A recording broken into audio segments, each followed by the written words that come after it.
Buenas tardes de nuevo, bienvenidos amigos de la India. Hoy, martes 8 de mayo del año 2018. ¿Qué se celebra hoy en el mundo? En el mundo esotérico, en el planeta Tierra, ¿qué celebramos hoy? 8 de mayo.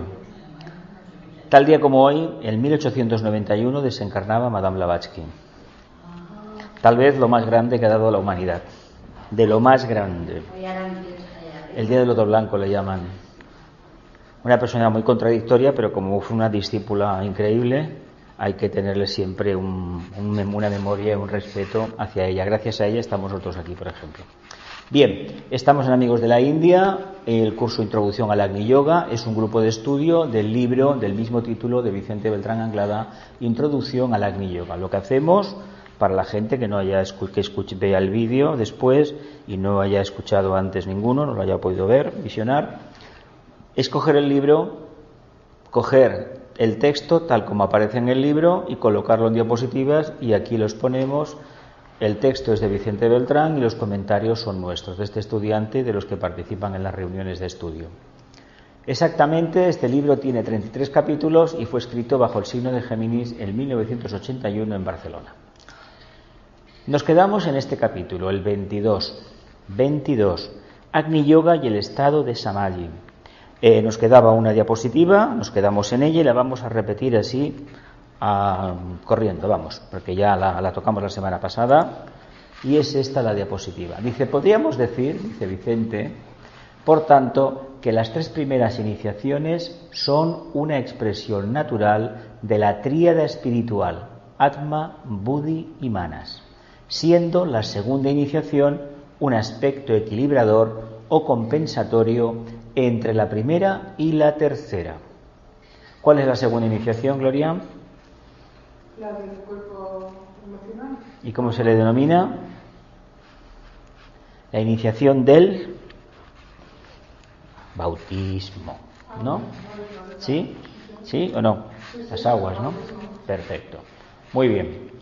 Realizándose así en el centro de Buddhi, es decir, en su cuarto subplano, la requerida tarea alquímica de redimir a Manas, la mente, de su aspecto inferior y de elevar todas las energías al nivel de Atma, la voluntad espiritual en donde la mónada refleja el poder infinito de sus omniabarcantes decisiones.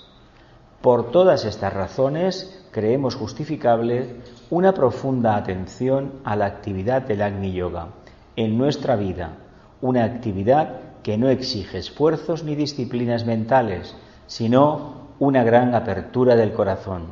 La actividad mental tiende hacia metas definidas y éstas son necesarias hasta haber sido establecido el puente de arco iris del Antakarana, que une entre sí las dos orillas de la separatividad humana, es decir, la mente inferior con la superior. ¿Dónde está la barrera de separatividad? ¿En cuál de las dos mentes? La inferior. Vale. ¿Por qué en la inferior? Pues porque la superior ya está conectada con... La superior trata del tema arquetípico, los conceptos abstractos, y es cuando le ponemos nombre y apellidos y la situamos en el mapa y lo analizamos, cuando cometemos el error de separarnos del arquetipo. Bien, perfecto. Una actividad que no exige esfuerzos ni disciplinas mentales, sino una gran apertura del corazón. Apertura del corazón, disponibilidad para mantener un silencio interior tan profundo, tan sosegado y al mismo tiempo tan expectante, que sea capaz de abrir nada más y nada menos que la puerta de la intuición. Eso es el corazón. ¿Sí? ¿Lo vemos así? ¿Sí? Dice, la actividad mental tiende hacia metas definidas y estas son necesarias hasta haber sido establecido el puente Antakarana, que une entre sí las dos orillas de la separatividad humana. Es decir, la mente abstracta y la mente concreta. En realidad, el Antakarana lo construyen los dos. Como alma desde arriba quiero acercarme, y desde abajo es la parte que tenemos consciente a nivel humano, tratamos de acercarnos a lo superior.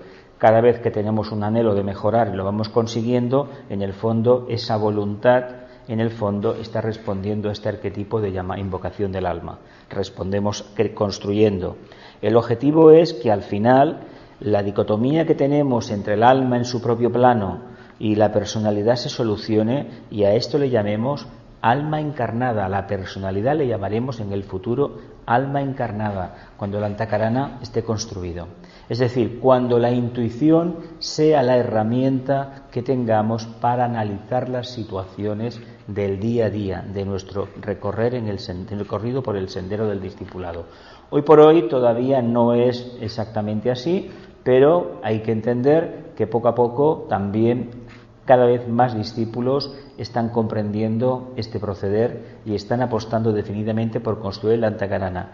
No confundamos la fase de construir el Antakarana con la fase que vendrá en un futuro lejano, cuando nos acerquemos a la cuarta iniciación, la octava superior de la segunda, cuando realmente ya la Agni Yoga sea plenamente una conciencia demostrada, una vida como mínimo o más.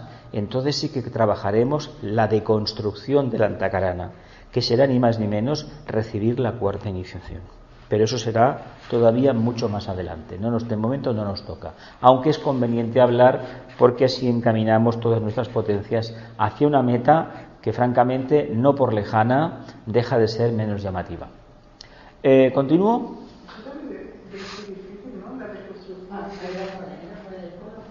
Eso lo hemos visto en el alma, la cualidad de la vida, en el otro curso, lo que sucede en el momento de la cuarta iniciación. Se destruye por la presión de la mónada del Antakarana, ya no es necesario ese camino. Es decir, esa banda ancha ya desaparece y hay una comunicación diferente a niveles intuitivos, no manásicos. Pero bueno, eso es un tema que ya lo tocaremos más adelante. Dice, la actividad, es decir, la mente inferior con la mente superior, haciendo vibrar así el contenido místico del corazón e iniciándole a su más íntima e importante actividad, la de unir la vida humana con todas las vidas del cosmos. Solamente será posible cuando la conciencia humana se encuentre en este chakra, teniendo en cuenta que no es tanto el centro cardíaco como la contraparte, cuerpo arriba en la cabeza, los chakras de la cabeza, en el coronario, en la corona central. Es lo que nos interesará trabajar, y eso vendrá en la medida en que también se haya conseguido establecer un alineamiento, un camino entre el chakra cardíaco y el chakra coronario. Si eso no existe, va a ser difícil que el alma se manifieste, tal como lo entendemos, y esa es la regla para que la cuarta iniciación acontezca. Pero eso es un trabajo que está ahí, ¿no? Estamos en ello, ¿sí? Dice, llámesele paz, amor, comprensión o sentimiento fraternal a esta actividad espiritual. Lo único que puede decirse es que sin ella no es posible acceder a ninguna de las iniciaciones planetarias anteriormente referidas y que tienen sus puntos de anclaje en el plano búdico. Tal como dice un sagrado texto místico, solo por el amor será salvado y redimido el hombre. La energía del segundo rayo, la energía que expresa el Bodhisattva, la energía que trabaja el logos solar y el logos planetario. Tal como dice un sagrado texto místico, solo por el amor será salvado y redimido el hombre. Es decir, el arquetipo. La teoría iniciática se inicia y culmina en el corazón, en cuyas más ocultas recónditeces, allá en las avenidas del más profundo de los silencios, se perfila el dorado camino de síntesis que conduce al Santa Santorum, que guarda desde la eternidad la sagrada joya en el corazón del loto. He ahí la promesa sagrada del Agni Yoga. ¿No es lo mismo que tocamos cuando hablábamos del alma, la cualidad de la vida? Es la cuarta iniciación.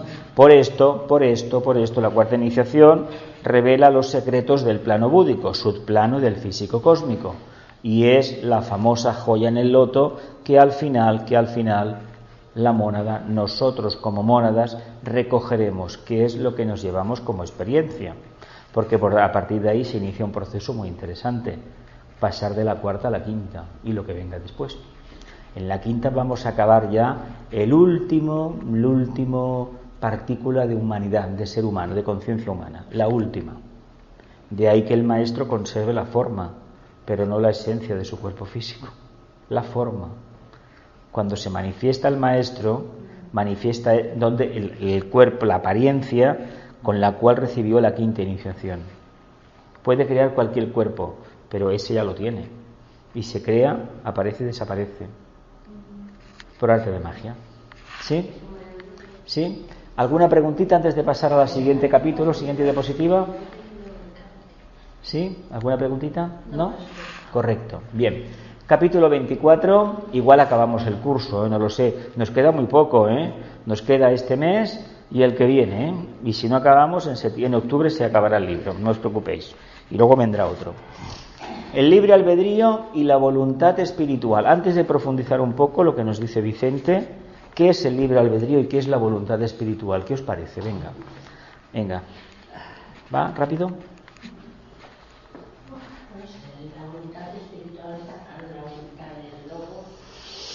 El libre albedrío y la voluntad espiritual. Y el libre albedrío es lo que decidimos aquí abajo, las tonterías que decidimos aquí abajo. Aunque tú siempre dices que el libre albedrío no existe, ¿no? Pero él dice que bueno, vamos a ver. Lo que los humanos denominamos libre albedrío es una zarandaja más emocional de las muchas que tenemos. Decimos, yo voto a Pepito y a Fulanito y yo soy libre. Es mentira. Es mentira porque la libertad vendrá el día que hagamos ¿qué? Que nos desliguemos de la forma karmática por el agotamiento de la misma, por superación de las limitaciones que la generaron, ¿verdad que sí? Es decir, la cuarta iniciación, el día que nos manifestemos como mónadas, no del todo, pero sí bastante, ¿verdad? Entonces, el libre albedrío es una cualidad de la mónada, por lo tanto, libre albedrío y voluntad espiritual son sinónimos. Pero ¿cómo, como humanos encarnados, etapa de aspirantes en el discipulado o discípulos, podemos manifestar esto? Solamente a través de la voluntad al bien. Es algo más que la buena voluntad. Es considerar la causa e intentar directamente a agotar la causa, no a combatirla con las herramientas de la mente concreta, sino integrarla y a través de procesos de esoterismo de alto vuelo, poder llegar a una conclusión de dónde, por ejemplo, vienen las limitaciones, tanto en nosotros, en el grupo, como en el grupo mayor donde vivimos y desenvolvemos nuestra conciencia. Un discípulo no puede quedarse en la idea de que con la meditación y el estudio tiene bastante. Porque esto ya lo hacen los que siguen las religiones organizadas, ¿verdad? Un discípulo, aparte de todo eso, tiene que hacer algo más. Tiene que hacer un trabajo mental. Si no hay una meditación por medio, no podrá trabajar ni podrá invocar a los devas, a los grandes devas, para hacer un trabajo donde en su país y en el mundo. ¿Me explico? ¿Sí? Vale. Continúo. Dice, cuando hablamos del libre albedrío, con respecto a la personalidad humana, ¿a qué nos referimos exactamente? Dice Vicente. Pues evidentemente al hablar del libre albedrío solo podemos hacer referencia a la capacidad que posee el ser humano de moverse dentro del círculo no se pasa de sus estados de conciencia habituales. Más allá de este círculo existe una zona de infinita inseguridad de la cual es absolutamente inconsciente, pero cuyas silenciosas avenidas son esencia de libertad individual y por tanto de perfecta voluntad de amor. De acción, silenciosas avenidas. ¿Qué quiere decir esta metáfora? ¿O qué os parece que puede ser? Sus silenciosas avenidas son esencia de libertad individual y por tanto de perfecta voluntad de acción. ¿Qué es una silenciosa avenida, esencia de libertad? Chispazos de intuición. Habéis leído poco, Habéis leído poca poesía, poca novela, ningún texto filosófico, ni ningún ensayo político. ¿Habéis leído El Capital o el Manifiesto Comunista? ¿No habéis leído nada de eso? ¿Qué habéis leído? La madre de Gorky. La madre nada más de Gorky. ¿Y no te has parado a pensar en algo más? La madre es una buena novela, muy buena novela. ¿Y de Tolstoy no has leído nada? ¿Guerra y Paz tampoco la has leído? ¿Y no has leído Ana Karenina? En Ana Karenina no es una historia de amor como la gente piensa, son 800 páginas. 200 hablan de la historia de amor, de aquella señora que se tira al tren. Y luego el resto habla de él, que era miembro de un grupo de la Iglesia Ortodoxa rusa, que se salía y tenía una forma muy particular de concebir la vida. Es un hombre muy especial. Leo. ¿Y qué más? ¿No habéis leído más? ¿No leéis novelas, ni ensayos, ni nada? No, ¿en qué hacéis? ¿Veis la tele entonces? Madre mía. Pues no. Pues está muy mal eso, ¿eh? La mente está para usarla, ¿eh? No, la iluminación no viene vía pseudo estado contemplativo, viene picando piedras, ¿eh? O se trabaja o nada. La filosofía es muy interesante, ¿eh? Hay textos antiguos que son... ¿Habéis leído las meditaciones de Marco Aurelio? Del emperador Marco Aurelio, un emperador iniciado, uno de los grandes. Pero yo leí el Quijote y me encantó. Hija mía, ¿solamente has leído el Quijote de literatura española? No he leído casi nadie. Pero, vale, de acuerdo. Bien, de historia, ¿qué habéis leído de historia? Pues la historia hay que conocerla, ¿eh? Y bastante. ¿No habéis leído El origen de las especies? ¿La habéis leído? De Darwin. La riqueza de las naciones, del señor aquel que era Adam Smith, ¿no? ¿No? Bien. ¿Y de Platón qué habéis leído? La República, el Timeo. ¿Qué más? ¿Tampoco? Más Platón y menos Prozac. Eso lo escribió un señor que no era precisamente eso era de este siglo XX, ¿eh? ¿No habéis leído nada más? ¿Y a Shakespeare no habéis leído las obras de teatro del Venerable? Sí, de Shakespeare sí. Ese sí que era un iniciado, de verdad. Yo he leído todas las novelas de este hombre que se murió, Márquez, de García Márquez. 100 años de soledad. Todas. ¿Te encanta 100 años de soledad? Bueno. Éramos los tiempos del cólera, ¿no? Vale. Eso es divertidísimo, muy divertido. No hay ningún punto, todos son comas. ¿Y de Cela has leído algo? Lo digo porque la lectura lo que hace es concentrarte. Y si uno está concentrado y el hábito de la lectura, si uno lee atentamente, se puede poner en la mente, sin quererlo, del escritor. Y la posibilidad que tuvo el escritor de contactar con un arquetipo, la podemos tener nosotros los lectores leyendo su obra. Es decir, sin necesidad de estar analizando nada, estamos atentos, nos metemos en la piel, sin identificarnos con él, con el personaje, y podemos respirar el ambiente de la época que el autor trata de manifestarnos, ¿verdad? Pues en un libro esotérico sucede exactamente lo mismo.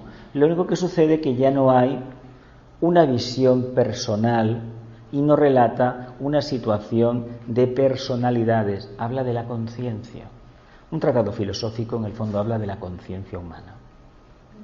Los traídos de Vicente son filosofía, bueno, o técnicamente no, tal vez, pero van en la línea de ser filosofía.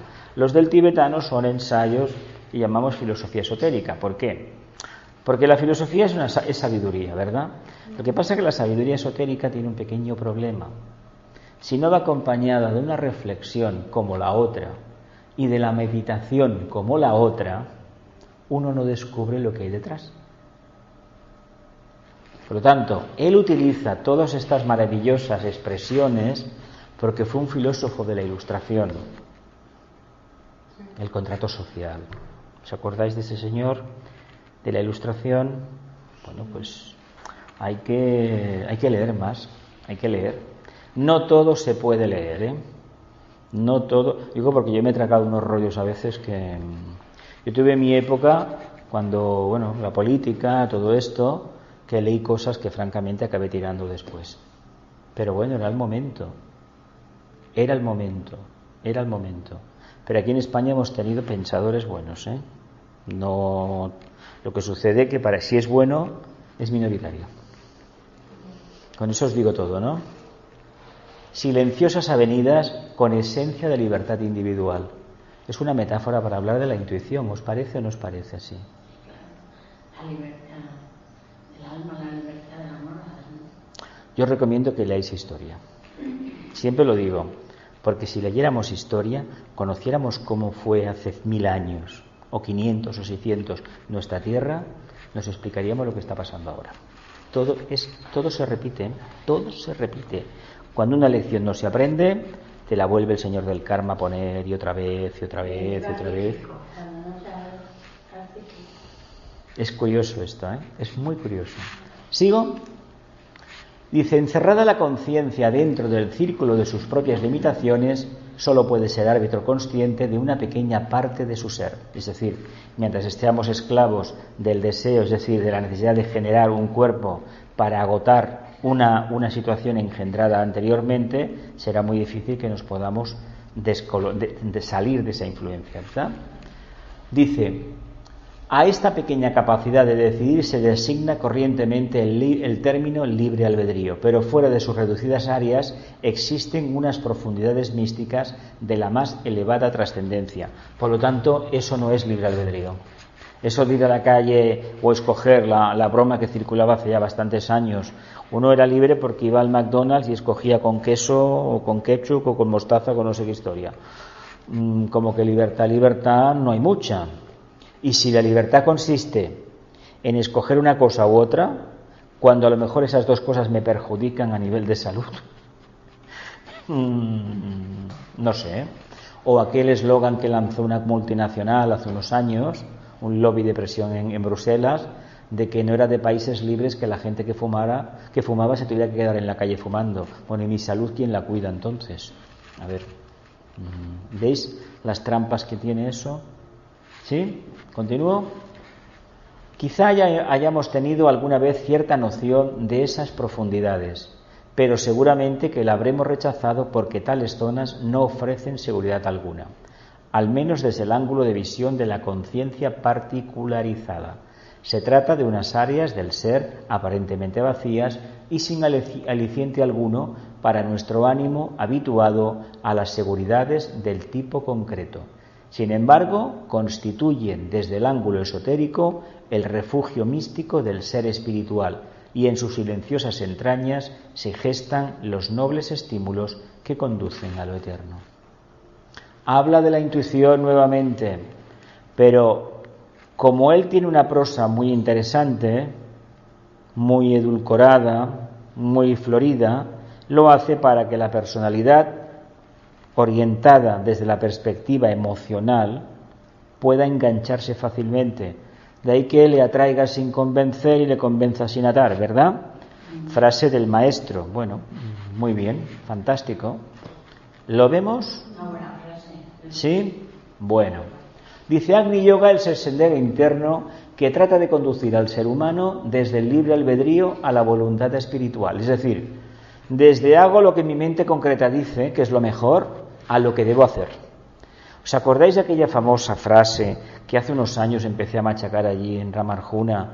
Lo que quiero, lo que puedo y lo que debo. Lo que debo es la voluntad espiritual. Y lo otro, pues bueno, lo que puedo comprender le llamaré libertad o le llamaré libre albedrío. Pero en el fondo, mientras estemos viviendo utilizando la mente para comprender la realidad que nos circunda, estamos equivocándonos, estamos generando karmas, ya lo sabemos, ¿no? ¿Qué hay que hacer? Vivir en las profundas soledades de las avenidas de la conciencia, eso que nos ha dicho, ¿verdad? Que queda, ¿y esto qué será? Pues ni más ni menos que un juego de palabras que intentan hablar de una realidad interna, pero que no la quiere expresar tal cual, porque si no, no calan en la conciencia. ¿Veis el truco dónde está? Si un científico, un quinto rayo, un filósofo hablara en términos que la gente entendiera, ¿dónde queda esa capacidad de gestar un entramado mental suficientemente poderoso? ¿Dónde queda? En ninguna parte. Si a la gente le damos las cosas trilladas, trituradas, pasadas por 100 cedazos, ¿qué le estamos dando? ¿Qué va a hacer su metabolismo después? ¿Qué va a hacer su conciencia para digerir eso? Nada. ¿Qué se está produciendo desde la Segunda Guerra Mundial en todo el mundo? El nivel educativo en todo el mundo ha bajado, ¿verdad que sí? ¿Por qué ha bajado? Porque interesa mano de obra encaminada ¿a qué? A perpetuar el modelo de producción, el sistema económico, el capitalismo, ¿verdad que sí? ¿Sí? Hoy ya nadie se lo cuestiona. Pues tiene que haber vida fuera de esto, porque es una creación de la mente concreta. No es una intuición, porque la intuición sería un capitalismo cooperativo, una economía cooperativa, y esto no es cooperativo para nada. Es más, antes de la guerra del petróleo todavía había avisos de una solución. Desde la guerra del petróleo, ahora ya que es un capitalismo 100% especulativo, es muy difícil llegar a un acuerdo y un arreglo. Los gobiernos, eso que os envié estos días pasados, los gobiernos en todo el mundo son prisioneros de esos fondos, de ese capitalismo especulativo. ¿Sí? Bueno, continúo. Dice, como efecto de ello establece contacto con su ser superior, el ángel solar, dejando en manos de éste su capacidad de libre albedrío y la resolución de los problemas kármicos de la pequeña personalidad. A este proceso superior, que sólo puede ser seguido por las almas fuertes y vigorosas, se le denomina técnicamente de substitución. Es decir, la voluntad, en lugar de que sea mi mundo mental concreto basado en los deseos, lo pongo en manos de un arquetipo que representa al ángel solar. No es que sea técnicamente el ángel solar, sino que la mente abstracta, cuando es abstracta de verdad, que tiene luz y tiene amor, representa el arquetipo del ángel solar. El ángel solar, que dijimos una vez que era, ¿por qué se llama solar? Se llama solar básicamente porque en un periodo muy lejano fue un ser humano y tuvo que vivir el alumbramiento de la luz, el amor y la voluntad al bien. La voluntad al bien, tercera, cuarta iniciación, quinta. ¿Sí? ¿Sí? ¿Ven? Dice, el antakarana que vinculaba el alma humana con el ser superior o ángel solar fue creado en etapas anteriores mediante las técnicas del Raja Yoga. Ahora, sin embargo, hay que pasar de la etapa del discípulo afectado a la del discípulo en el corazón del maestro. Pregunta indiscreta donde las haya. ¿Dónde creéis que estáis? ¿Discípulo en el corazón del maestro? ¿Discípulo pisando la alfombra del maestro, de la puerta? ¿Discípulo que está cerca por la calle donde está la casa del maestro? ¿Dónde nos encontramos? Para quitarle un poco de solemnidad, hablar con un poco de cariño y decir las cosas en su sitio. ¿Sois conscientes de que el puente Antakarana está construido o no? En serio, ¿creéis que tenéis construido? A ver, es mi obligación. Mi obligación es machacar. Lo sabéis ya muy bien. Y no digo más cosas porque estamos grabando. Pero puedo parar la grabadora, ¿eh? ¿Lo vemos o no lo vemos? Dice, el Raja Yoga nos ayudó a crear el puente de luz Antakarana, el siguiente paso a dar, y me doy cuenta de los enormes dificultades que va a entrañar para los aspirantes espirituales del mundo, es aprender a vivir sin Antakarana.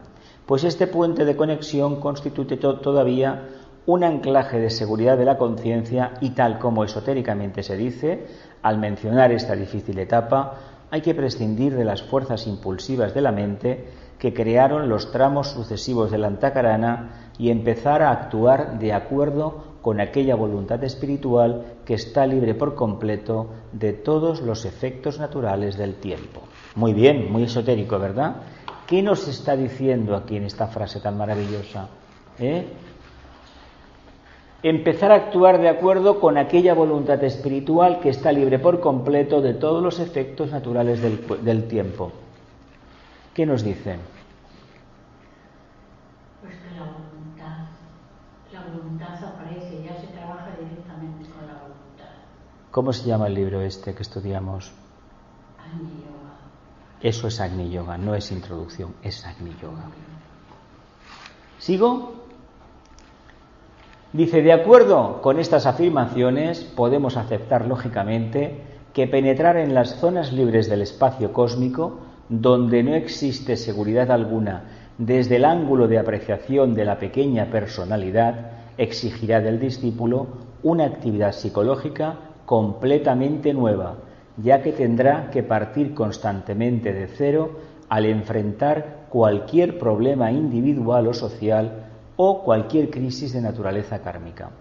Partir de cero implica una renovación total de todos los impulsos humanos que condujeron al estado actual de la conciencia.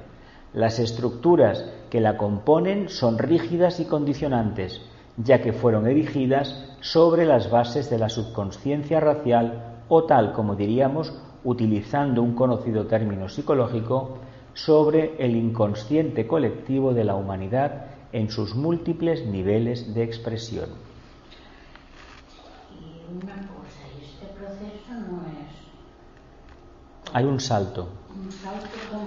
Él te dice, confía en el corazón, confía en esos silencios profundos, en la intuición.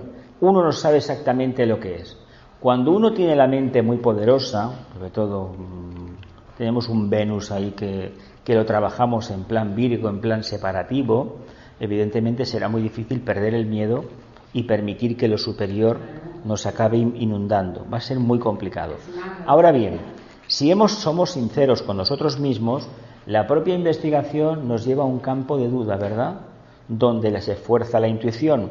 Se trata nada más y nada menos que recibir el primer atisbo y a partir de ahí ir tirando y viviendo en la inseguridad. Un científico en el fondo está seguro de lo que ha descubierto, no de lo que ignora. Lo que ignora todavía le embarga la emoción de descubrir qué es. Es un buen ejemplo porque nosotros, lo hemos dicho muchas veces, cuando abrimos la ventana por la mañana, por la noche, vemos un punto de luz ahí en el firmamento, ¿no? El planeta Venus, ¿verdad? Lucero del día, lucero de la noche, lucero del alba, etcétera, etcétera. ¿Por qué? Porque hemos de desarrollar el intelecto. Y el intelecto nos conducirá a la intuición. No nos podemos saltar esa etapa. Dicen, no, es que yo mente no la quiero porque soy muy espiritual. Mentira. He de trabajar esa etapa y después ya llegará un momento en que entienda qué significa vivir la inseguridad de la intuición, del Agni Yoga. Por eso el Agni Yoga no enseña nada, pero claro, te quiere con los trabajos hechos ya. Imaginaos que estamos en un sistema arreglado. Agni Yoga sería el doctorado. Pero hay que pasar por primaria, secundaria y la universidad, ¿verdad?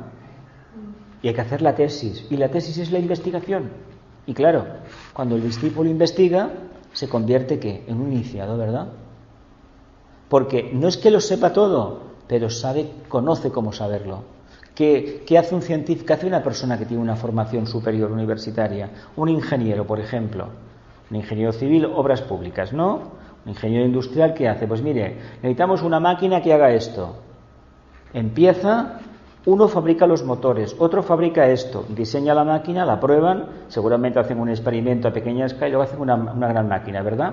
Lo que pasa es que todos estos procesos se han ido estudiando estos últimos siglos y ya hay empresas fábricas que hacen esto y aquello, ¿verdad? Pero se hace así. ¿No se parado a pensar que es una cadena de montaje en el fondo? Estas que aparecen, ¿os acordáis la máquina de vapor? Aquella máquina que movía las poleas, aquellas poleas por iban todas las máquinas, cosían. ¿Os acordáis de todo aquello? Pues eso se hace igual con electricidad y con un ordenador que lo dirige. Pero ha habido una mente que lo ha diseñado y al final todo dice, parece que salga todo por arte de magia. Sí, claro, porque se ha utilizado la mente. Y la mente que ha despertado al final, la intuición, y lo que uno percibe en un momento de investigación, al final se ha materializado. ¿No os parece mágico el pensamiento entonces? Pues el Agni Yoga es exactamente igual. La búsqueda del silencio interior no negativo, sino perfectamente activo, no dejándose abandonar, no, estando concentrado en un pensamiento y en un estado de vacuidad, sintiendo el ruido en la calle, el vecino de arriba, es decir, sin renunciar a tus sentidos, uno, dialogando internamente, resulta que va haciendo ¿qué? Va separando la maleza del camino, ¿verdad? ¿Sí? Pues entonces, ¿en qué se convierte? En un portador de luz.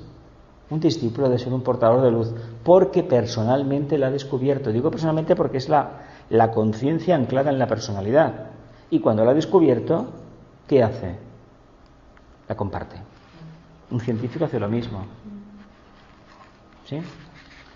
Dice, las estructuras que la componen son rígidas y condicionantes, ya que fueron erigidas sobre las bases de la subconsciencia racial o tal como diríamos, utilizando un conocido término psicológico, sobre el inconsciente colectivo de la humanidad en sus múltiples niveles de expresión. Esto figura en el libro de, bueno, lo que me tocó hablar en Rubí, sobre los ángeles en la vida social humana.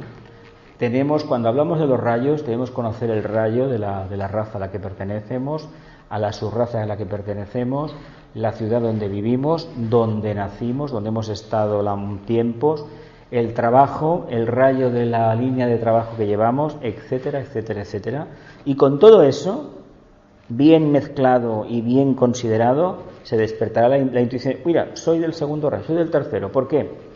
Por esto, por esto, por esto, por esto, por esto y por esto. No, soy del tercero, ¿por qué? Porque me lo parece, o me lo han dicho.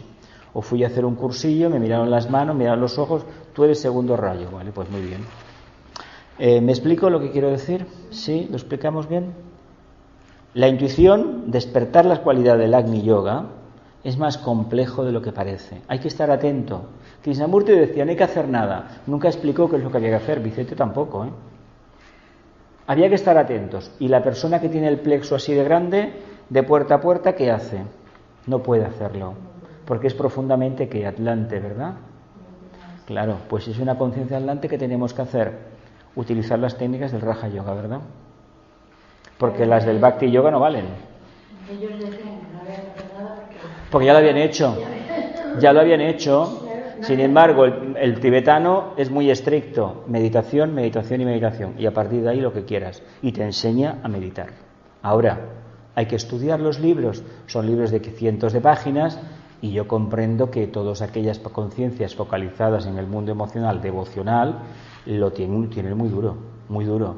Pero hay que pasar por ello, hay que pasar. Tampoco obsesionarse con ello, porque tiene que haber el tiempo suficiente, el espacio en la conciencia para el silencio. Y el silencio es estudiar esto y seguir la máxima de Madame Blavatsky, que la hemos citado al comienzo de la sesión, porque hace el aniversario de su desencarnación, de leer 5 minutos y reflexionar 2 horas.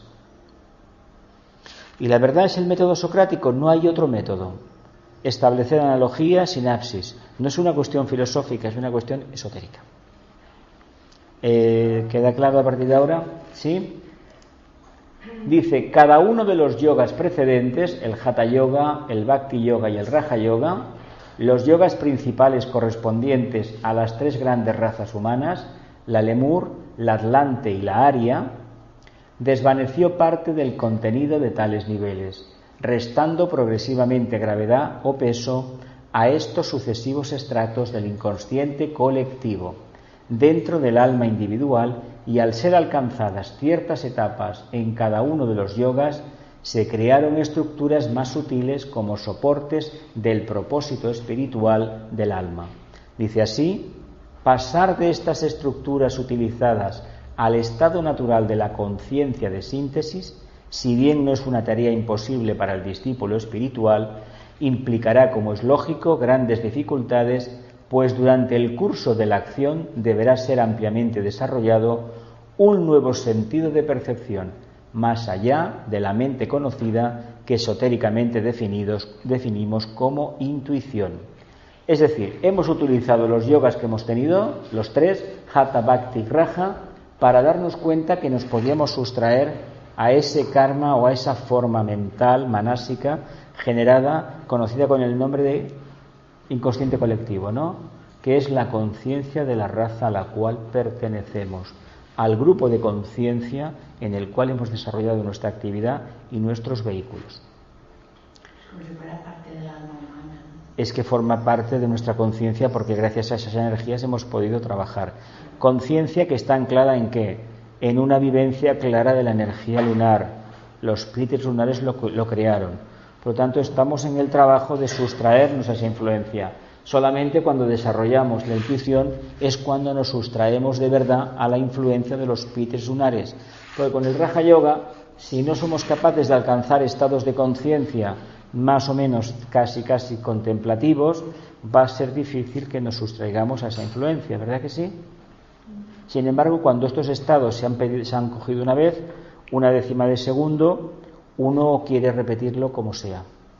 Algo le enganchó, lo dejó de una forma, de una estabilidad interna increíble, tuvo un grado de percepción mayúsculo y quiere repetir la experiencia. El camino ya lo conocemos, serena expectación. ¿Cómo vivimos serena expectación en un mundo tan complejo, tan emocional, tan atlante como el nuestro? Entrando un rayo que busca la síntesis y otro que no quiere dejar la multiplicidad, que es el sexto, con todo lo que ello conlleva. Creencias, devociones, estructuras, y el otro que lo quiere aniquilar. Quiere buscar la síntesis, de ahí que hayamos empezado tirando las cintas de cassettes, los libros, los CDs, los DVDs, ¿verdad que sí? Ahora todo está en la red. ¿Para qué tener una biblioteca con 50 DVDs? ¿Pero para qué? Si eso en un momento te llamaba la atención, ¿verdad? Ahora con un mando conectada a la tele, en la televisión, a internet, puedes ver lo que te dé la gana, si está todo en internet, y está de gratis o está de pago. Imaginaos, esto es una casa, esta sala, ¿no? Un piso. Y hemos tenido una gran biblioteca, etcétera, etcétera. Aplicando este criterio, ¿dónde han ido para los libros? Al contenedor, ¿no? Al reciclaje, ¿verdad?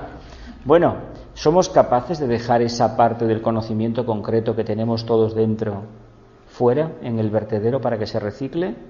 Y vivir en la profunda inseguridad de la intuición, porque la intuición es tan insegura que no sabes lo que es, pero cuando necesitas una respuesta la tienes, ¿verdad? ¿Sí o no? A ver, antes, si teníamos una cuestión, teníamos que consultar una enciclopedia, ¿verdad? Hoy, mal que bien, tenemos un smartphone, un teléfono inteligente, ¿verdad? Cliqueamos y enseguida, ¡pum! Si no hemos leído mucho, no hemos estudiado mucho, o si no, podemos tener nuestro propio material creado en la nube y accedemos a la nube donde esté el disco duro que tengamos por ahí, un servidor contratado, y nos viene la información, ¿verdad? Entonces, ¿qué quiere decir? Que el CD, la memoria RAM, ¿cómo está? La mente concreta es la memoria RAM, ¿no? La memoria aleatoria, de acceso aleatorio. ¿La tenemos así de llena? ¿No nos cabe nada más? ¿O está completamente vacía? Solamente para que la BIOS funcione y nada más. ¿Sí o no? Una serie de comandos y nada más. Depende de nosotros, porque hay una analogía entre la informática y la filosofía esotérica y los tipos de yoga, ¿eh? La informática, si lo miramos bien, tiene toda una explicación lógica, ¿eh? Porque para que uno apriete un botón y salga un programa y haga lo que haga, hay un trabajo mental considerable. Pero claro, como se trabaja con la velocidad de la luz, la máquina trabaja a una velocidad increíble, ¿qué sucede? Que todo es rapidísimo, ¿verdad? Es rapidísimo, y de hecho ya la máquina supera al ser humano, pero bueno, esto es un tema que ya lo tocaremos otra vez. Hemos llegado a esto, a la intuición, Agni Yoga. Continúo leyendo. Dice, la intuición es el vehículo del Agni Yoga. Desarrollar la intuición ha de convertirse, por tanto, en el sendero místico del Agni Yoga, siendo sus virtudes naturales la capacidad de registrar las impresiones espirituales que provienen del plano búdico. He aquí, pues, que lo que he tratado de decir desde el primer momento es que el Agni Yoga es una actividad que se desarrolla más allá de las ordinarias actividades del pensamiento y de sus capacidades para crear imágenes mentales. Es decir, un proceso que se inicia cuando la mente como órgano de la conciencia deja de funcionar. La mente, órgano de la conciencia, deja de funcionar.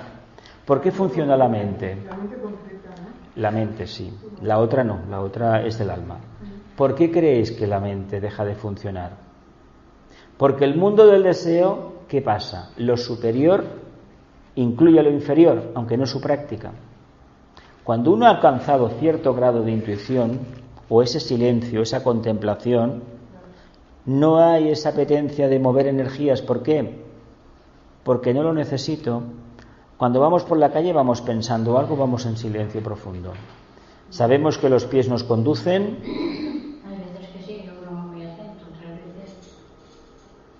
Pues no hay que ir leyendo, recitando los párrafos, las estanzas de Xi'an, de cosmogénesis ni antropogénesis, ni la lista de los rayos, ni los subrayos, ni los capítulos del Agni Yoga. Hay que estar en silencio por la calle y atento.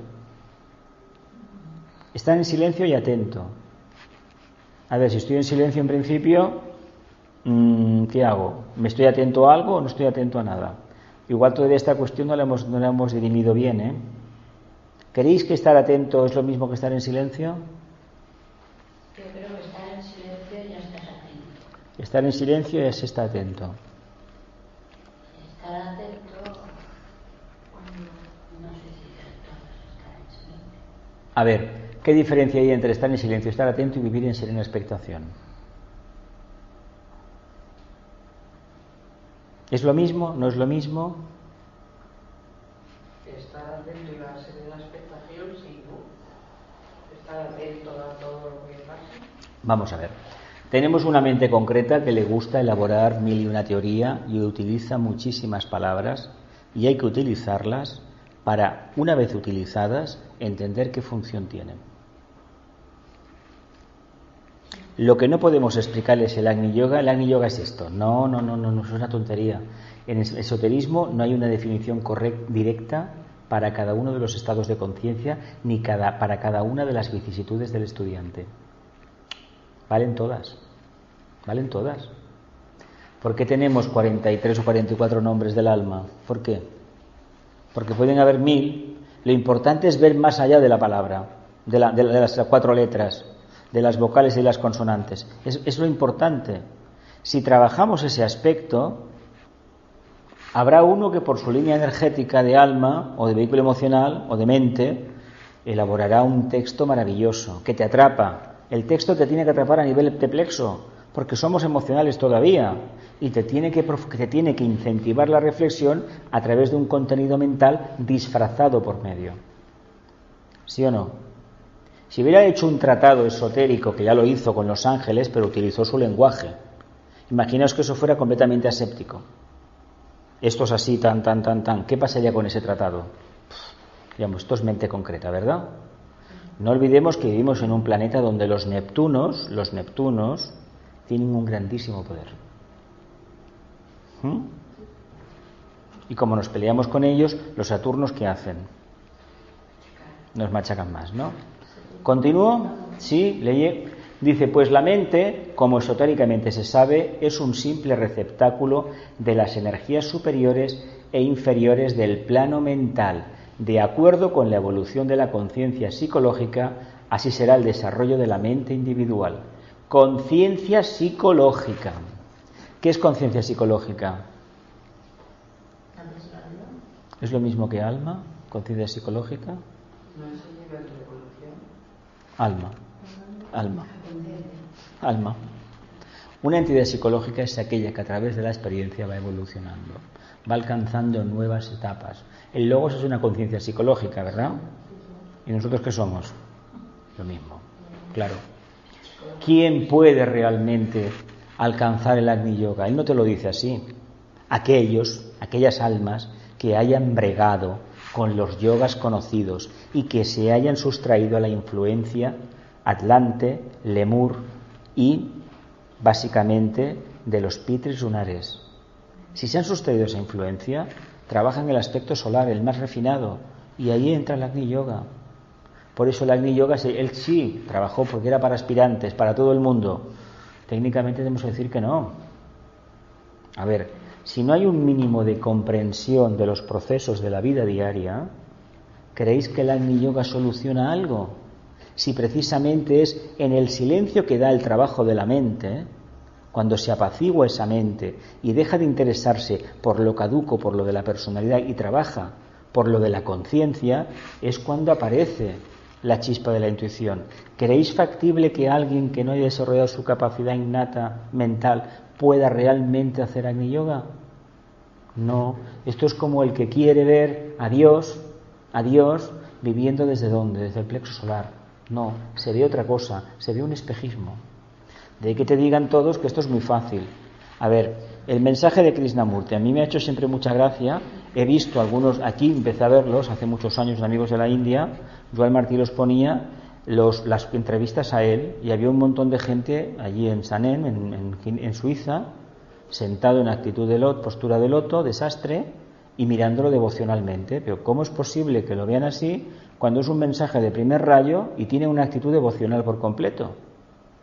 Y no me extraña que les dijera cada año lo mismo, no os enteráis de nada. Claro, si venís a escuchar lo mismo, ¿yo qué te dije yo? Que cambiaras, ¿no? No lo has hecho, ¿y qué esperas? ¿Que ya cambie yo? Es un caso muy claro, porque él explica en algunos libros que escribió la compañera que tenía, la secretaria, explica el proceso suyo de que en un principio, pues igual que Vicente, escribía, pero no, esas notas no han llegado como libros, los libros los escribió en los estudiantes. Él escribió 2, lo que es A los pies del maestro, dictado por Kutumi o por el Bodhisattva, y el otro fue la autobiografía. Pero la compañera que tenía, la ayudante que tenía, que le ayudó muchísimo preparando todas sus giras, explica en los libros que él tenía grandísimos silencios, se retiraba al bosque, igual que Vicente, contemplaba, y contemplando ¿qué? Trabajaba la intuición. He de hablar de la libertad, salió la libertad. Desde la mente concreta, el tema de la libertad primera y última, me parece que era, ¿no? La libertad primera es un libro de él. No se puede entender desde la mente concreta, ¿eh? Pero toda la filosofía es así. ¿Sigo? ¿Sigo para adelante? Puede contener simples, que entidad psicológica, así será el desarrollo de la mente individual. Dice, puede contener simples residuos del pasado y ser un depósito de recuerdos y pensamientos, o puede estar tan enteramente libre de los efectos temporales que solo refleje la verdad espiritual y la voluntad serena de síntesis. ¿Cómo tenemos la mente nosotros? ¿Qué refleja el resentimiento, el estado de conciencia nuestro, el pasado de nuestra civilización? ¿O realmente la hemos podido vaciar de manera clara que hay una profunda inseguridad y al mismo tiempo una grandísima certeza?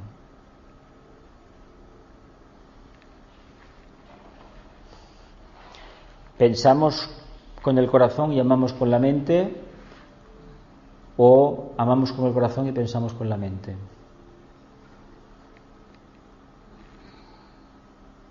¿Qué tal? ¿No? ¿No sale? ¿Sí? Bueno.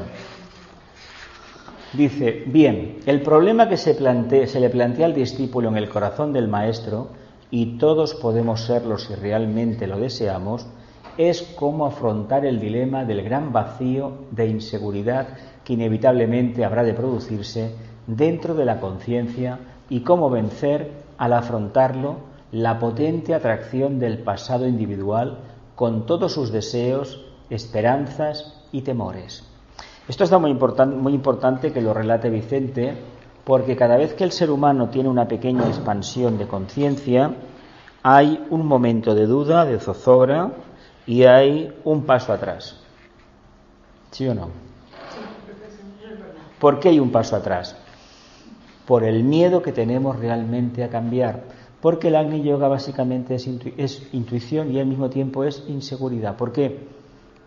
Porque no hay nada seguro. Yo creo que no es por el miedo a cambiar, sino por la inseguridad. Hay un poco para cambiar. A ver, uno quiere ser mejor en todos los aspectos, más espiritual, pero más espiritual significa ser menos personal, menos material.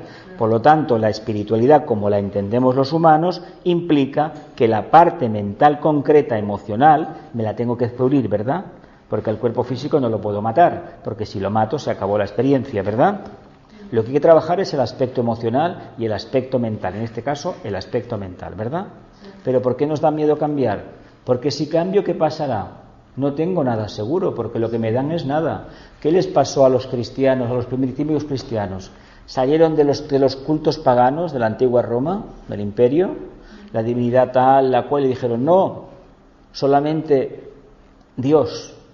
Claro, si no puedo, no se me permite, porque en el principio no se permitía adorar imágenes, decimos, caramba, ¿y ahora qué he hecho? Porque claro, yo iba a ver a mi Zeus, iba a ver a mi dios Apolo, a mi diosa Palas Atenea, a Diana Cazadora, etcétera, etcétera, ¿no? Como los católicos con sus templos, ¿verdad que sí? Y me han dicho que no tiene que haber absolutamente nada, solamente la cruz. La cruz. Claro, ¿cómo lo voy a hacer? El referente emocional y mental concreto que a mí me servía para seguir un camino supuestamente encaminado a la casa del Padre, me lo han borrado de encima, ¿verdad? Me lo han quitado, ¿verdad? Pues ¿qué te dice el Agni Yoga? Olvídate del pasado, olvídate del Raja, del Bhakti, y del jata, ¿verdad? Olvídate. ¿Y por qué? Porque ese tiempo que le dedicabas y ese espacio en la conciencia lo debe de ocupar, ¿qué? La intuición, el lenguaje del corazón. La intuición no es tanto adivinar la combinación de la lotería, es percibir el arquetipo de la vida superior, de la mónada, básicamente del cuerpo búdico, del aspecto búdico de la tríada espiritual. Si hemos cogido un poco de la parte manásica superior, entenderemos lo que significa lo otro. Básicamente porque esa energía, cuando aparece, aparte de certeza, galvaniza toda la conciencia. Es como si viniera una afluencia de energía especial que da una paz increíble, que a toda comprensión trasciende. Mira, él lo dice continuamente esto.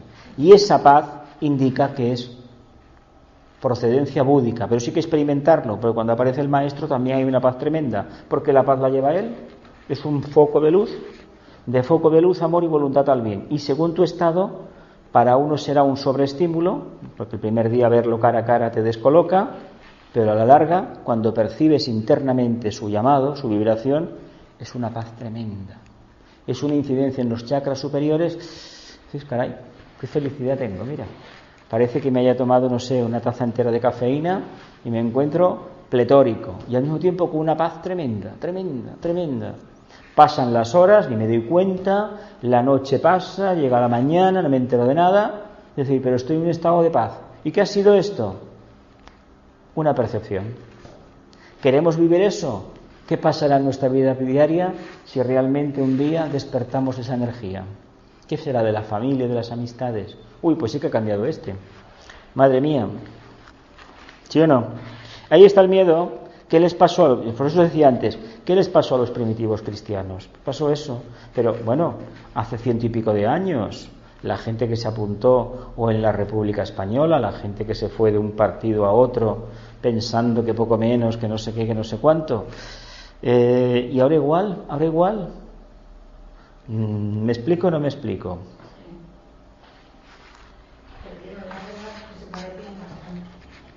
Eran los mismos.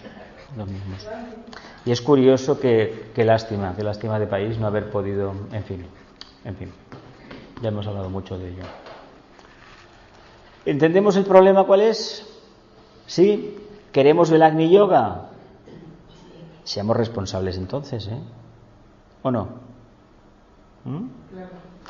Si tenemos una duda un día de lo que es el Agni Yoga, de lo que representa el Agni Yoga, acordémonos del mito de Aries y el psicodrama de Palestina, de la cuarta iniciación, la crucifixión. Las 15 estaciones, ¿cuántas Ave Marías tiene el rosario? 150. Son 15 estaciones, ¿no? El Vía Crucis. Bien. Hagamos una extrapolación. En lugar de una cruz física y ensangrentado, ¿qué es la cruz? El cumplimiento de que de la voluntad divina en el plano físico, ¿verdad? Es eso nada más. Luego los latigazos, la corona de espinas, el despertar del centro coronario.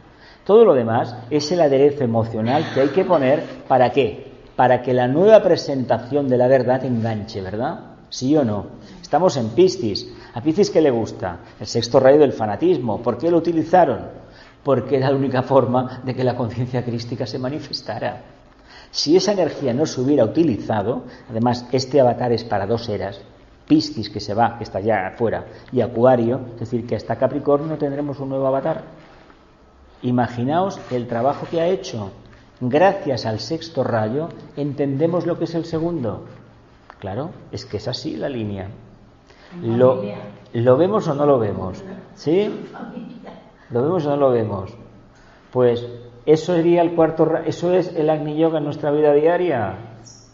Ahora, si no somos capaces de extrapolarnos, de desapegarnos, evidentemente la imagen del psicodrama de Palestina, de la pasión y la muerte, terrible. La muerte es un cambio, un cambio siempre.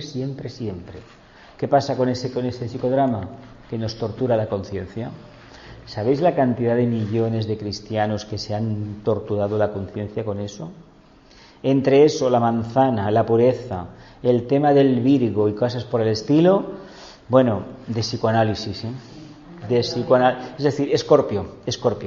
porque se ha vivenciado todo en el plexo y machacándome, y claro, esa hidra, en lugar de quitarle peso, que hemos hecho vida tras vida, meterle más, y lo hemos hecho los que hemos venido, hemos estado muchas encarnaciones dentro de las iglesias cristianas, Tanto llegar al extremo, ese famoso español, ¿os acordáis? ¿De qué orden era religiosa? Dominicos. Que creo que la Santa Inquisición. ¿Y qué fue eso? Pues un prolegómenos de lo que iba a ser las SS en el siglo XX. Que curiosamente ese proceder se ha llevado siempre en la humanidad desde la más remota antigüedad, Siempre se ha torturado, porque la energía de sexto rayo, no olvidemos que estamos en el gran zodíaco, que son 250.000 años, y estamos en Piscis además. Por lo tanto, por mucho que queramos sustraernos a la influencia, la energía está. Lo que sucede es que si en lugar de trabajar con el plexo de manera instintiva, trabajamos con los chakras superiores, evidentemente la influencia es otra. ¿Sí o no? ¿Lo vemos bien? ¿Continúo leyendo? Sí. ¿Por dónde iba? ¿Por aquí? ¿O por arriba? Dice, dijimos anteriormente que las actividades tendientes hacia la síntesis deberían ser equilibrio en la vida de la personalidad humana, y sólo será posible llegar a ese mágico equilibrio dentro del corazón, evitando que la mente, que es el soporte de la razón y del entendimiento, se ocupe de las cosas, de las pequeñas cosas que, amontonadas dentro del ser, constituyen las bases del desequilibrio existente, así en el individuo como en la sociedad. ¿Qué nos dice aquí Vicente? Que empleamos nuestra conciencia ¿para qué? Para pamplinas. En lugar de estar preguntándonos filosóficamente quién soy y para qué estoy aquí, por qué sucede esto, qué razón tiene todo esto, ¿qué hacemos? Voy a comprarme un coche, el fin de semana haremos una costellada, el partido político no votaré más a el equipo de fútbol ha ganado, en la televisión dan una película de chismorreo, que es lo que me gusta, evidentemente, ¿sí o no? Por eso nos torturamos. Eso no es vivir nuestro karma, eso es vivir un cuento, un tango. Y es curioso, porque la música, las expresiones populares han sacado el tango, un rollo escorpiniano de bajo fondo, pero tela marinera lo que es. El flamenco, los boleros refriegan que no veas, Yo ya os he dicho aquí varias veces que hay unos, sobre todo el bolero ranchero. Hay uno que murió muy joven y era un cantante que para mí yo he escuchado muchas cosas de él, y es una voz esférica maravillosa. Pero tiene temas que uno porque lo ve con distancia, pero si uno lo sigue atentamente dices, pero bueno, no me lo puedo ni creer. Ni me lo puedo ni creer. Yo os invito a que escuchéis algo en internet de Javier Solís, murió en los años 60, un mexicano, y la verdad, a Frank Sinatra le encantaba la voz que tenía, pero es que es para escuchar algún tema. Y es una voz redonda de negro, fantástica, fantástica. Pero las letras, señor mío, las letras lo que son, Pero vamos, de aquellos plexos abiertos y aquellas dramas que, bueno, como el preso número 9, más o menos, Pero... El rey del despecho, a Darío Gómez, el rey del despecho. Es de allí, ¿no? De Sudamérica, ¿no? Sí, sí.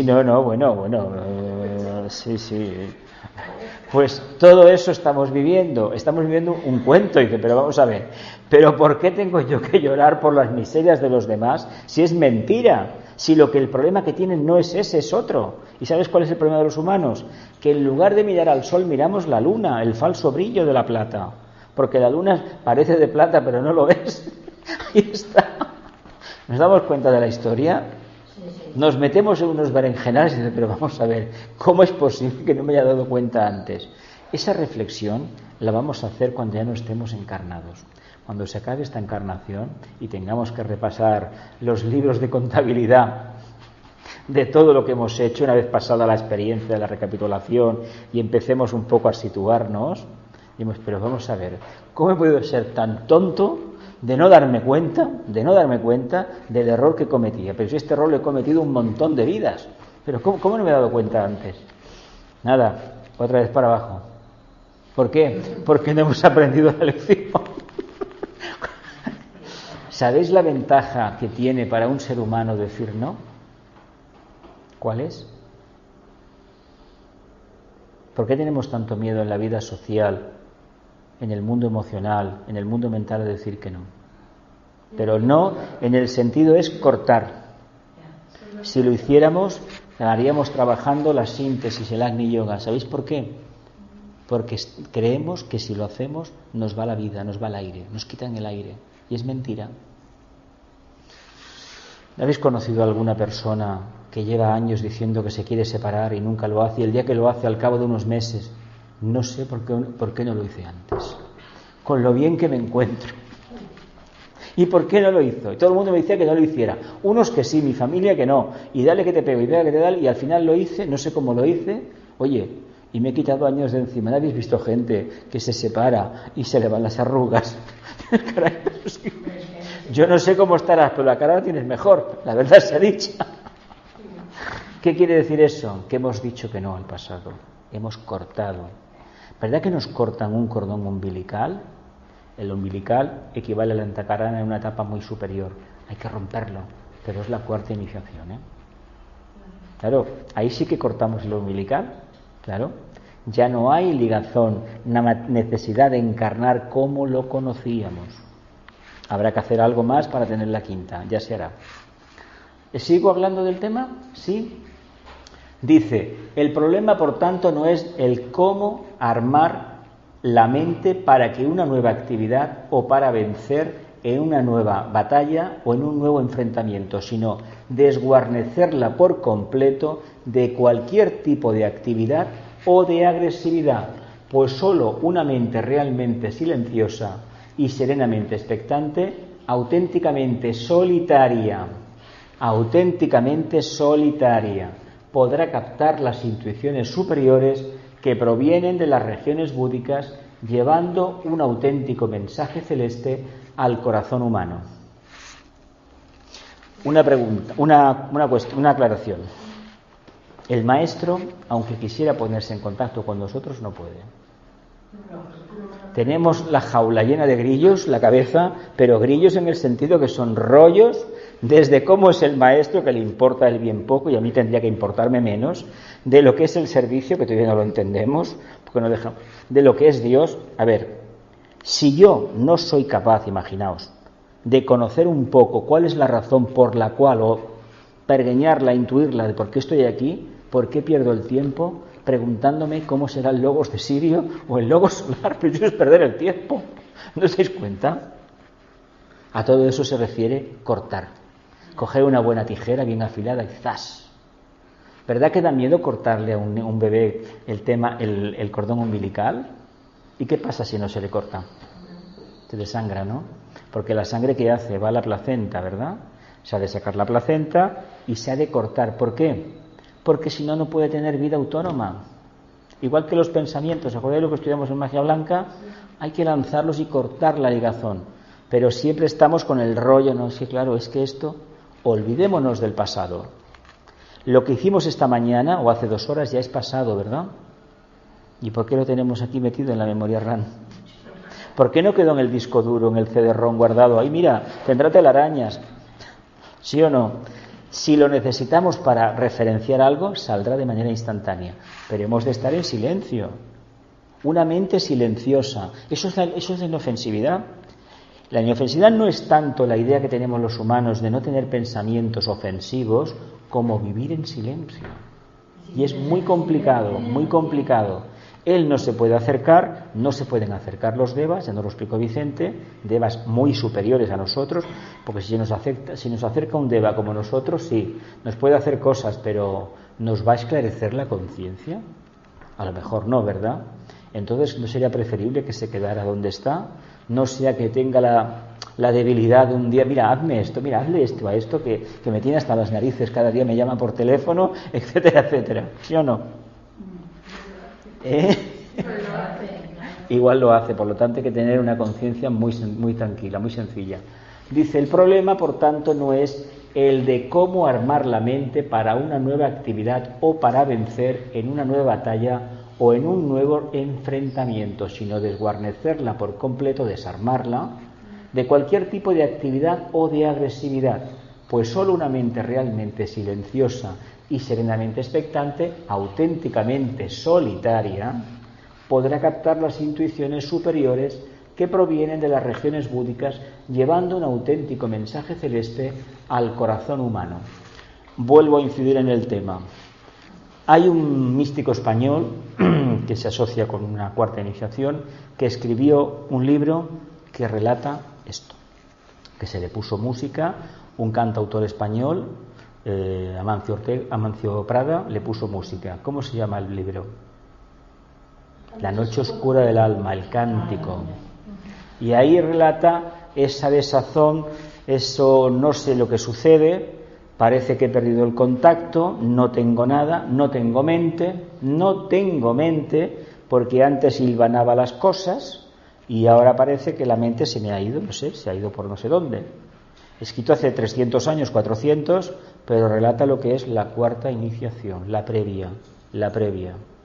Claro, si vives enteramente ahí, la previa y pasada la iniciación, porque el proceso no se agota, ¿eh? La confusión persiste. ¿Por qué Vicente habló tanto de la cuarta, del tema del silencio, del vacío y de la señal de expectación? Porque era la forma que tenía de trabajar su historia. Eso es asunto mío, lo digo yo. Y eso que dice, una mente auténticamente solitaria que depende de sí misma, de la parte abstracta, de lo más refinado de la intuición. Y la intuición, ya sabéis que es un amigo que cuando se le busca no aparece y cuando no se le busca, apareció. Y entonces, ¿qué tengo yo que hacer para que cuando necesito la intuición aparezca? Estar tranquilo, no esperar nada. Hay una cosa que se dice desde la más remota antigüedad: ni tengas miedo ni esperes nada de nadie. De nada, de nadie, ni de nada. Nada. Si uno no espera nada y no tiene miedo, lo cual es bien difícil porque hay que tener una iniciación muy grande para conseguirlo, no basta decir, sí, yo no tengo miedo, mentira, tienes uno. Una persona que no tiene miedo no dice que no tiene miedo, lo demuestra. ¿Sí?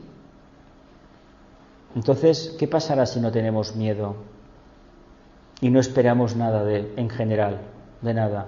Si no esperamos nada, la mente está expectante, ¿verdad que sí? Y todo lo que necesita lo tiene. Eso es la captación del maná. Aquel que no espera nada lo encuentra. ¿Por qué? Porque no está interfiriendo con lo que le han preparado los señores del karma para esta encarnación, que él mismo seleccionó y escogió, porque esta es otra. Sí, no es que nos hayamos encontrado en esta encarnación, no, es que acordamos encontrarnos en esta encarnación, que es muy diferente. Ahora, no escogimos ni el color del pelo ni nada de eso, Vamos a ver, se hizo genéricamente hablando. ¿Me explico? ¿Sigo? Dice, la mente debe ser el espejo fiel de la realidad, con mayúsculas, de la conciencia arquetípica, de la mónada, atemporal que trata constantemente de revelarse. Los misterios iniciáticos vienen a ser como oleadas de luz y de vida que provienen de aquellos excelsos niveles en donde la realidad, otra vez, divina, la teoría espiritual, convertida en voluntad ígnea dentro del corazón humano, se convierte en el Agni Yoga, en el perfecto equilibrio de la acción coordinada de la razón y del amor. Del tercero y del segundo rayo, ¿no? Y cuando eso se hace, ¿qué empieza a activarse? Se empieza a activar ¿el qué?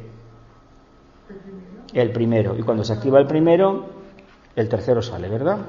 Y queda el segundo y el primero, ¿verdad que sí? A partir de la cuarta, ¿os acordáis? Cuando lo vimos en el curso del alma, la conciencia manásica se destruye el vehículo causal, ¿verdad? La conciencia está aposentada en el átomo búdico, ¿verdad? Que se empieza a colorear con la energía átmica. El karma es quemar el vehículo causal. Ahora, no vayamos a quemar el causal sin haber cumplido el karma, porque no va por ahí. ¿Cómo vamos de tiempo? Uy, hay que parar ya. La 11. Bien, mira, ya está, fantástico. El misterio infinito de la soledad individual. Pasamos Y nos quedamos aquí. Voy a leerla y la analizamos la semana que viene. Dice, pese a su aparente expresividad mística, la soledad espiritual es un misterio que refleja el superior dinamismo del cosmos. Es la actividad, paradójicamente hablando, que surge cuando ha cesado por completo toda actividad mental a la búsqueda de cualquier meta de tipo concreto o reconocido. La meta, sea cual sea su importancia, limita en sí misma el dinamismo de la acción causal y síntesis que el supremo objetivo del Agni Yoga debe constituir un movimiento eterno más que una meta constantemente variable de acuerdo con los deseos o aspiraciones del pensador individual. En las metas reconocidas se apoya fundamentalmente el libre albedrío humano, pero raras veces son una indicación de los trascendentes designios del ángel solar. Podemos asegurar, por tanto, que el espíritu de síntesis debe hallarse profundamente introducido dentro de cualquier estado de soledad individual, ya sea el que provoca la natural aflicción ante la pérdida de cualquier ser querido o de bienes materiales, el que determina el pesar frente a las grandes desilusiones de carácter emocional o el engendrado por las profundas dudas e incertezas de la mente.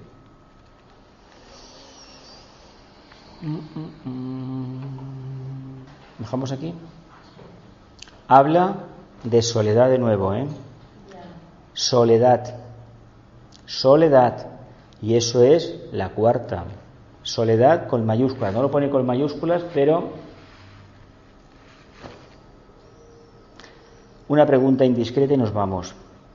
Si no tuviéramos la referencia de las amistades y la relación karmática con los grupos, ¿cómo estaríamos en el sendero?